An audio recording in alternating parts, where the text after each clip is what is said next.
I think this might be a more fun and more effective way to bring you some hands from my last session on Global. Actually, I guess this was 2 sessions ago. I played a small session yesterday. But I got 4 cool hands, and I'm just going to click through them. I don't remember exactly what happened on all of these. Obviously, we're opening kings. So this is a spot that I'm looking at working on a lot, sort of overpairs multi-way. We opened the hijack and got calls from the cutoff button and the big blind.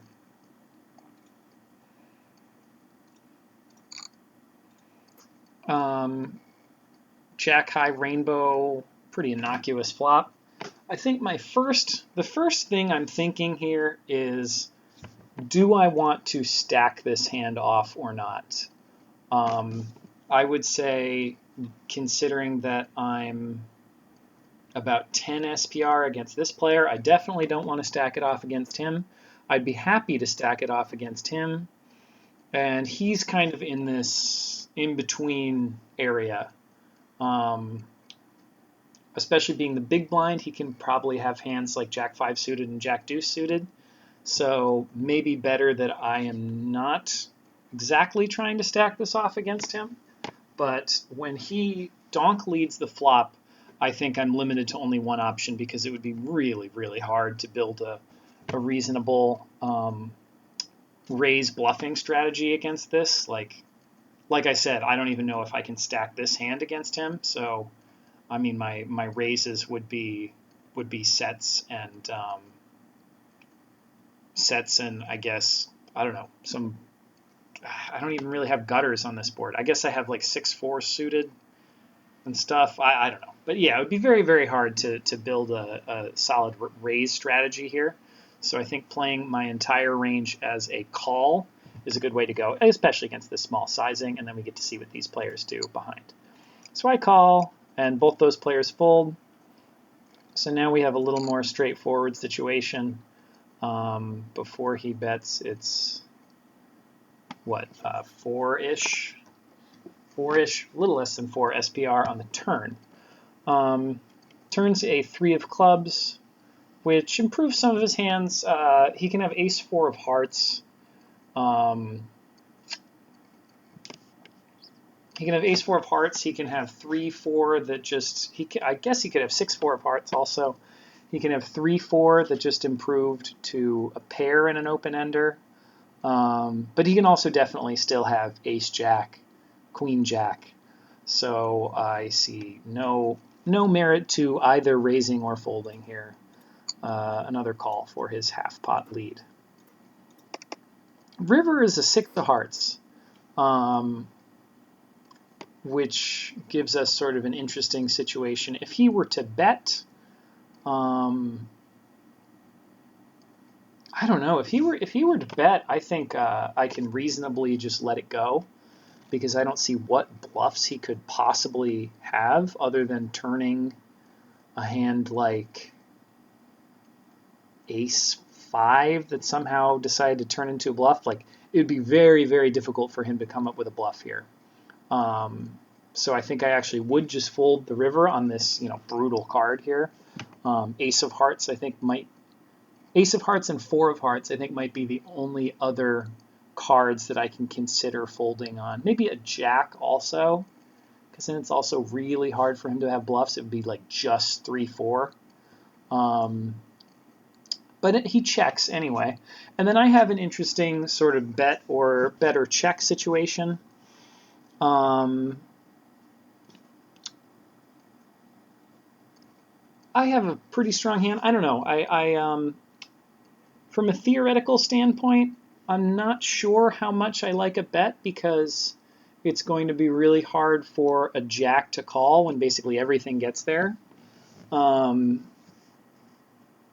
honestly can't think of a hand worse than a jack that I have, basically. And I'm not going to, it would be very strange for me to turn a jack into a bluff. So the more I think about it, the more I'm not in love with a bet. but it just really seemed like he had a jack the way he played it. Half pot check. So I went for value, 60% pot, decent sized value, and actually got called off. I'm not sure how I feel about that one, but that went pretty well. We'll roll right on to the next hand. I'll just bang through 4 of these in one video, make it easy. This is the same table, I'm pretty sure. Yeah, this might be only... Yeah, this is only a few hands later, I believe, actually. We open ace-jack for my usual 2.5x in early position. Get 2 in-position calls. This hand. Okay. Flop is ace-4 deuce, 2 hearts, including the ace. And with 2 in-position callers, I think my c-bet range should be very, very tight here because I'm just generally not going to bluff this much on this run out. I do have a nut advantage. I wonder how much of a range advantage. Oh, hey there, Reeves. I wonder how much of a. I'm just going to silence you for a second. Sorry, bud. I wonder how much of a range advantage I might have. I probably have more of my distribution is probably ace X than theirs. Let's just run that really quick just for fun.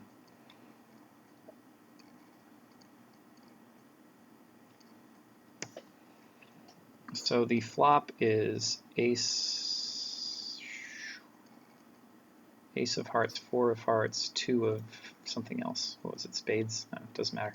And I have my early position opening range. It's probably tighter than that, honestly. Let's go to this range down here. I am opening all my pairs. I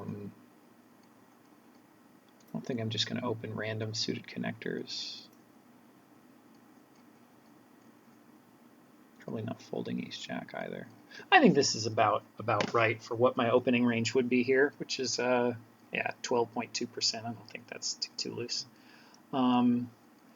So my range here, and I don't think I'm opening the suited aces here either. Are we like super deep stacked? Yeah, I'm not like, I'm only super deep stacked against the player that already folded, so I can't even really open. I think opening suited aces from that position would be a little ambitious too. But so here, 21 plus, so about a third, almost exactly a third of my range is top pair or better. And my top pairs are basically split, I would say. I would say ace king and ace queen are what I would call, dominant top pairs that I'm pretty happy to triple barrel with. And ace jack and ace 10 I'm not quite as comfortable triple barreling with, especially in a 3-way pot. Either of those players can definitely have ace queen. Ace 4 and ace deuce are conceivable as well, although there's only one combo of ace deuce suited and 2 combos of ace 4 suited. They can have sets. I don't know. I kind of can get behind checking this board. Well, let's see. Okay, so I have 33% really good hands, basically. See what they're... This is not a very scientific way to do a range advantage calc, but bad reg in position flat. Yeah, I think we can call these guys both bad regs.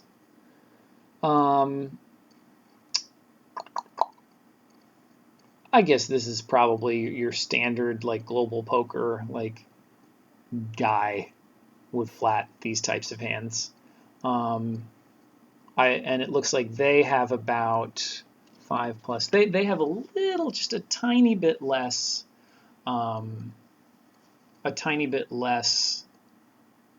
In their, a tiny bit less of like top pair and better hands. Definitely less sets because I'm the only one that can have ace, ace, ace. But Yeah, I don't know. I think this is a very in between hand. I think ace 10 suited would be a great check. That's my worst ace that I can have, so it's a good hand to check. Um, I kind of do like checking the ace jack here. I don't think I want to stack it off, so I think I'd rather go for a sort of pot control deception kind of thing. Um, but that's up for debate. I think tripling this would also be just fine against your average mouth breathers.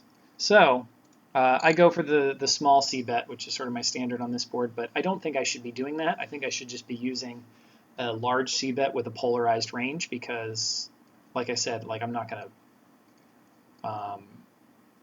I'm pretty happy to just call one and check fold the turn with like kings here because it's so easy for somebody else to have an ace. But I go for the small c bet. I get raised by the player in the middle for the size of the pot, I think. I call one here, and then the turn is a 6, which really doesn't change anything if somehow he has like a gut shot, like 6-5 of hearts. But very rare for that to change anything, of course. If he somehow had 5-3, that's already a straight. I definitely don't have 5-3. Yeah. He makes a weird, like half his stack bet, and I actually just fold here. Not sure if I like that. I think everything could be different about that hand. I think if I'm going to c-bet, I should use a polarized approach where I can c-bet. Let's go back to what I said my opens were here. Clicked on this one, I think I can use some flush draws. I can use like maybe not the nut flush draw. The nut flush draw I'd probably rather check call. But I think my weak flush draws, my non-nut flush draws, I can use as a bluff. And just some other, and backdoors for sure. My spades with no pairs I can use as a bluff too, to go with my ace queen plus, ace queen or better. So I think that would be my general strategy on this board. Let's look at my combos. Yeah, I have. Oh no, but I have all the pairs. Let's put this back to the way it was.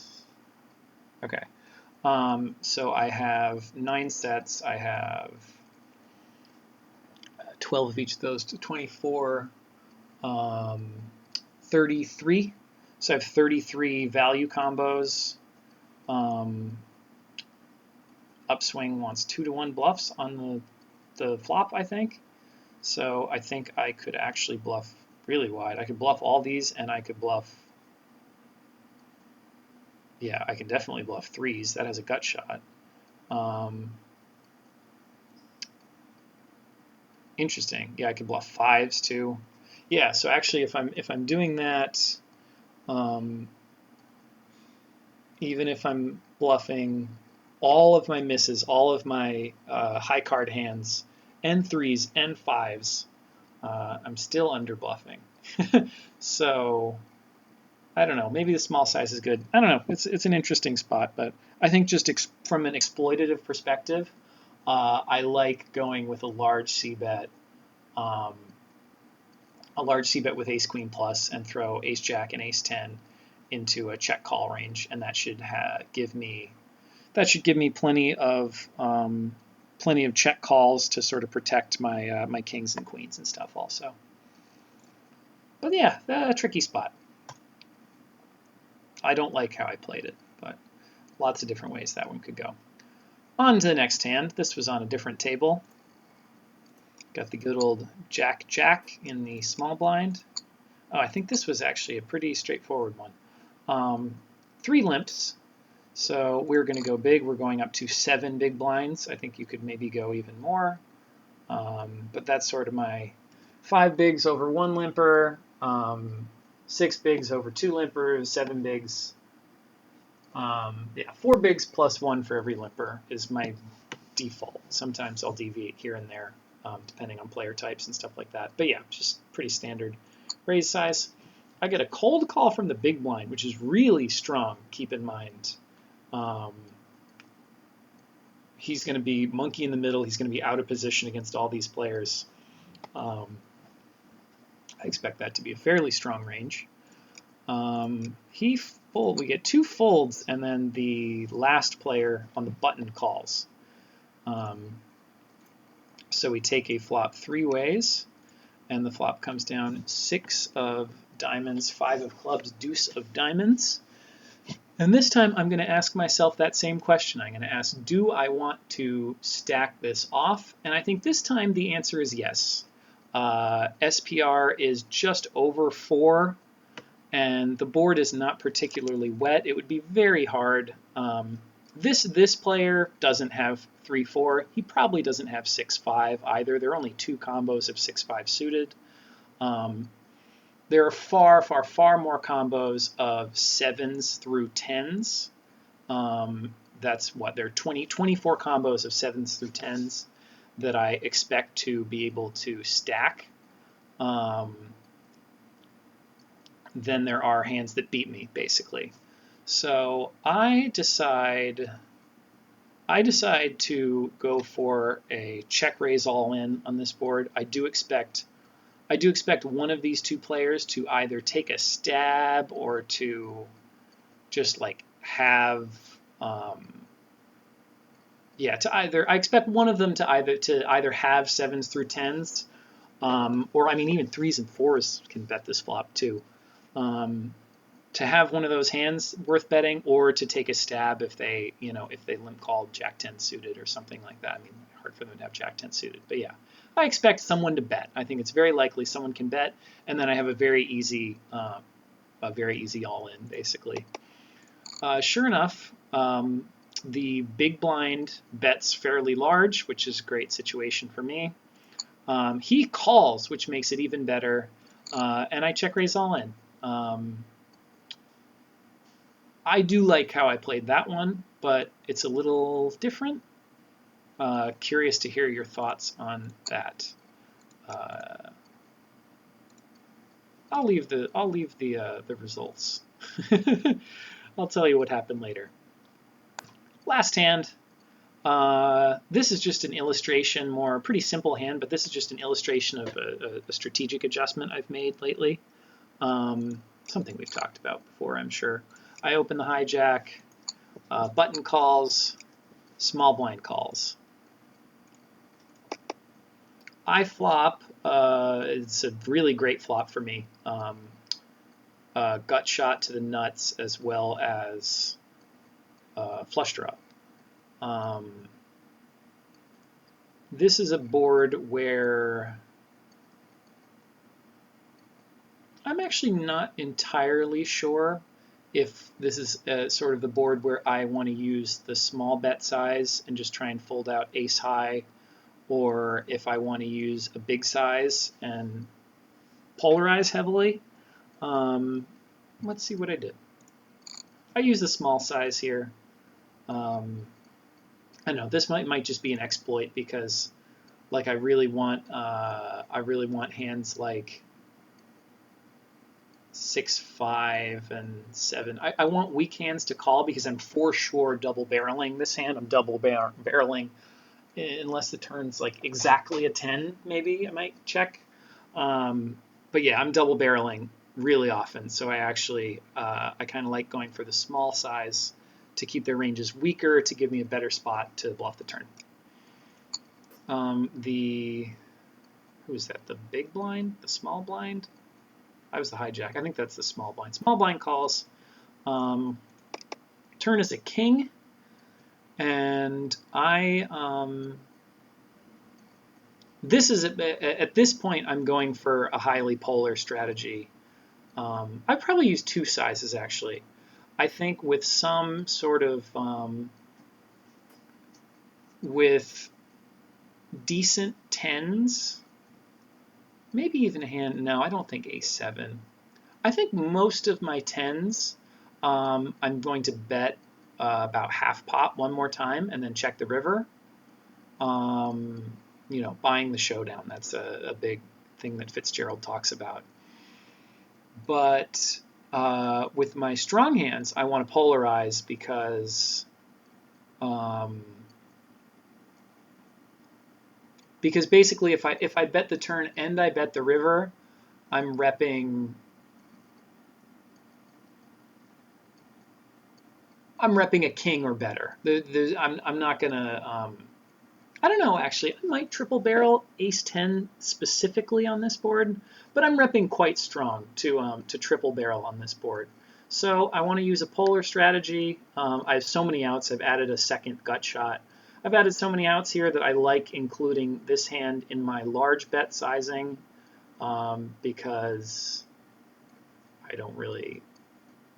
I mean, I don't want him to jam, but he can min raise. I can easily call. So I don't know. Maybe this hand would do well in the smaller size category, but yeah, I'm definitely using two sizes here, and I elected to go for my big size. I have pretty good removal too. Yeah, actually, I have good removal with this hand because some of the most likely hands with a king that he has are king suited king hearts. So king queen, king jack, king nine of hearts, and I block both king jack and king nine of hearts. So yeah, I like it, and I got the fold there. Hope you enjoyed these breakdowns. This went way longer than I thought it would, but these were 4 really cool hands, and let me know what you think.